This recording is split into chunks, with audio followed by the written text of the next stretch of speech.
चलिए, बहुत कठिन बात है। बहुत कठिन बात। उसके लिए निरंतर सानिध्य चाहिए, प्रगट।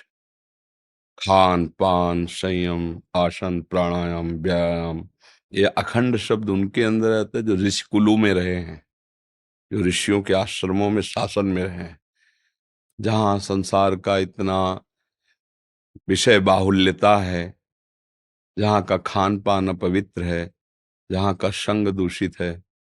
तो आप कुछ क्रिया करें ना करें, वो ऊर्ध्वगामी थोड़ी वीर्य हो जाएगा। और वीर्य बिना ऊर्ध्वगामी हुए अखंड कैसे हो सकता है?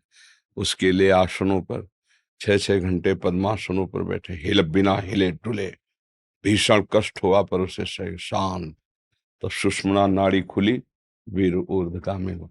प्राणायाम के द्वारा प्राणों का संयम, शरीर को व्यायाम के द्वारा स्वस्थ, आसनों के द्वारा वश में कर लेना, आहार के द्वारा पवित्र बुद्धि करना, इंद्रिय भोगों का दृश्य श्रवण संभोग इनसे दूर रहना, इंद्रिया पवित्र, तब जाके वीर ऊर्ध्वगामी होता है। उसे कहते हैं अखंड ब्रह्मचारी।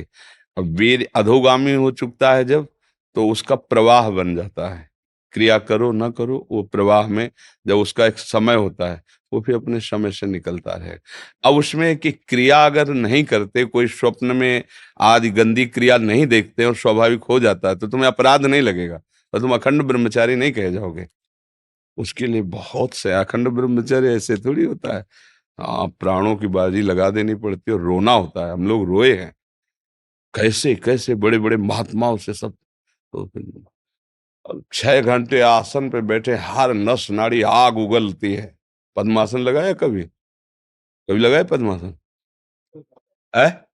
अब जानते ही नहीं, तो अब अखंड ब्रह्मचर्य ऐसे थोड़ी रोका जा सकता है। सिद्धासन पर, सिद्धासन बाएं एड़ी, गुदा और मूत्रेंद्री के बीच के स्थान में दबा के ऐसे, दाहिनी एड़ी उसके बीच में ऊपर ऐसे मूत्रेंद्री के ऊपर रख करके सीधे ऐसे, ये सिद्धासन। 3 घंटे बिना हिले हर नस नाड़ी ऊर्जा, वो ऊर्ध्वगामी। ऐसे थोड़ी होता है कि ऐसे अखंड ब्रह्मचर्य तो शब्द ही नहीं लग सकता। ब्रह्मचर्य सुरक्षित रखने का प्रयास हो सकता है, जैसे खान पान, थोड़ा व्यायाम आदि से वो अखंड। और निरंतर भगवदाकार वृत्ति, ना कोई विषय श्रवण, ना कोई विषय सेवन। ये तो बड़े बड़े ब्रह्म ऋषियों का संकल्प होता है, महात्माओं का, जो योग में चढ़े बड़े हैं।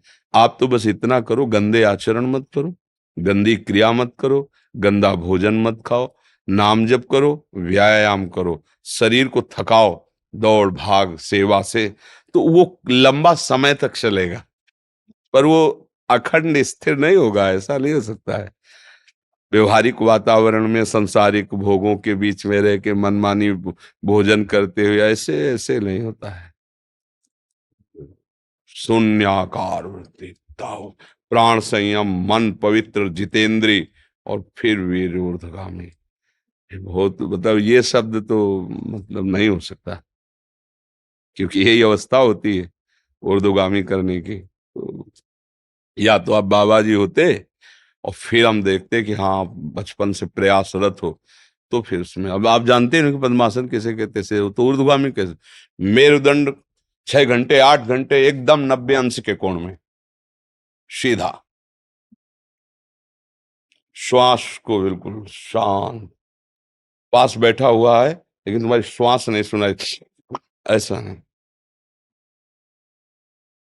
चल रही कि नहीं चल रही, एकदम शांत, प्राण संयम में, तब सुषुम्ना नाड़ी खुलती है। फिर वो ऊर्ध्वगामी, फिर फिर तो मतलब जब ऊर्ध्वगामी हो गया, तब अखंड ब्रह्मचारी शब्द आता है नहीं? हाँ, अखंड तो छोड़िए, पर ब्रह्मचारी बनने की चेष्टा कीजिए। अधिक से अधिक इसका संयम हो, स्वयं से कोई गंदी चेष्टा न हो, कोई गंदा दृश्य नहीं, तो धीरे धीरे फिर लंबा समय खिंचता चला जाएगा। धीरे धीरे ऐसा होता है जी।